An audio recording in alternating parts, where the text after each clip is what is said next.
Hello and welcome back to chapter 5, lecture number 3. So in the previous video we deformed the landscape and we added some rough blockouts for the trees and the building. So we have a sort of an impression what kind of scene we're working on, and it helps for the composition as well. The next thing what I like to do is work on the building. So we will hide everything and work in the building collection. So let's get started. So we disable the terrain. We keep camera light, but disabling the atmosphere and the nature, and disable the background image. Press 1, so on the numpad, so we have the front view, and we are ready to go. So I like to import a front view of the farmhouse. So we scale this, and we drag this to the middle. Let's put this on this red line. Let's make it a bit smaller. All right, and we also import the right side of the building. So scale this as well and try to measure it with the other image. All right, GX, and left click on the magnet, sort of a freeze, click rotate, and we want to have a view on the properties. Press R, Z, and well, RZ, rotate this to the left, and we want 90 degrees. There we go. And now we go to the top view, or let's say to this view, and we press GY, GX, and turn off the magnet so it's not snapping. GX, yeah, GY. Good. Move this a little bit more to the left so we have some spacing. And I also want to import the top view image. So there we go. And we go to the top view. I need to scale this as well. We drag this and press GX. Let's scale this a bit more. Needs to have the same size.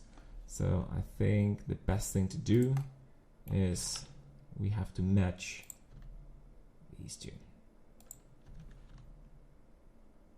Just a bit more. Yeah, GZ,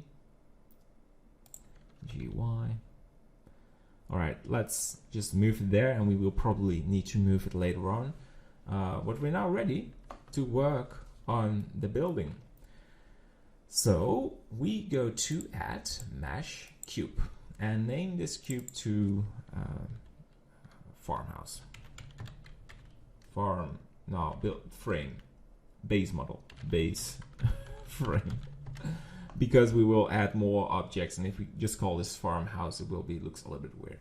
But base frame, and move this to the buildings. All right, so we go to the render view, and we'll have the same color as the background image. I hope it's not really distracting. We move this a little, go to edit mode, and we turn off proportional editing, and we start with scaling it. So scaling like this, tab, G, and edit mode, and SX. We're not in a rush, we just work slowly on the core. The core is very important, so when you start rushing now, it will really be problematic later on. I press 3, so we have the side wheel, or press Shift, scroll wheel, so we can just drag the window.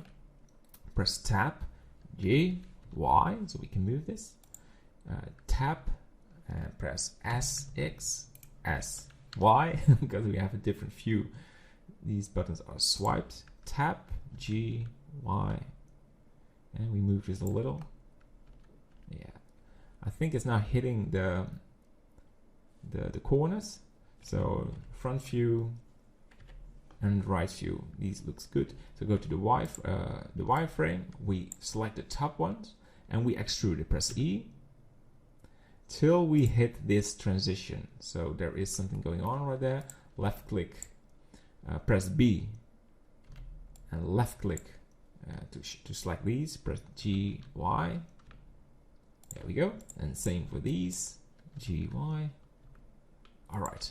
So we select them again. Press E. S, Y, S, Y, S, Y. Good. So we have the core. of the building. And I like to continue to add some extra shapes for this building. And that is this sort of a shed on the left, this building. But before we do that, I like to add some edge lines so we have some freedom in to shape the building. Control R and scroll the wheel and add 10 edge lines. 3, 4, 5, 6, 7, 8, 9, 10. And I want to have 2 on the horizontal axis. Great. And I want to have 1 on the roof. Go to the render view.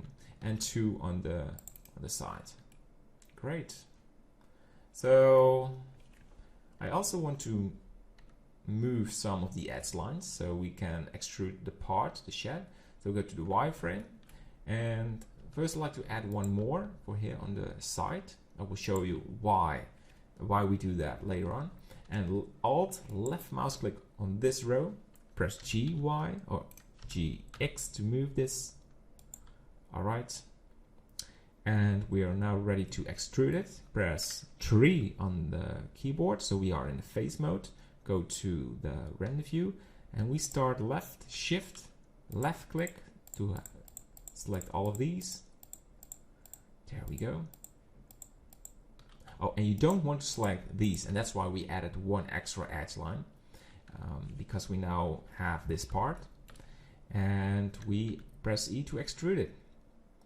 All right. You press 1, go to the wireframe, left click on one of the vertices, press B, left mouse click, and press J, Z, and move this down. And I can see I made a mistake, and we have to restore it.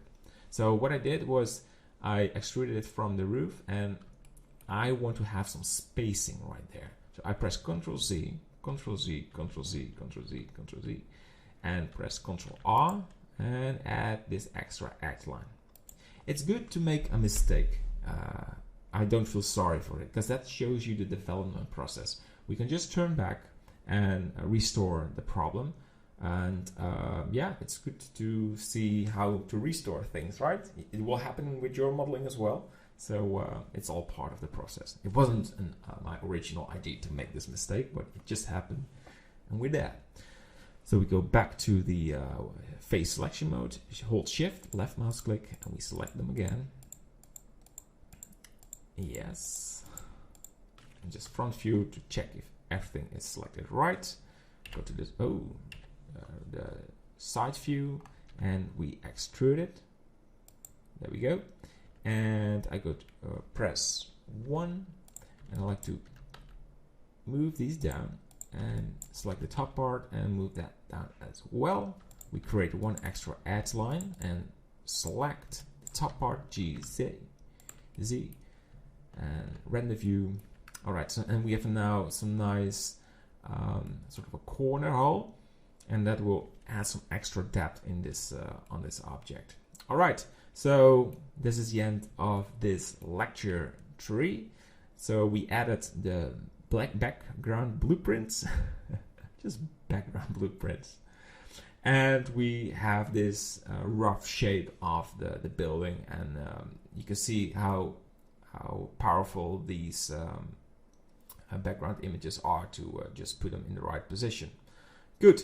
So I see you in the next lecture, where we'll just continue with the block out and add some extra objects like this part of the building. So this is sort of an extra extruded part, and the small roofs. All right, see you in the next one.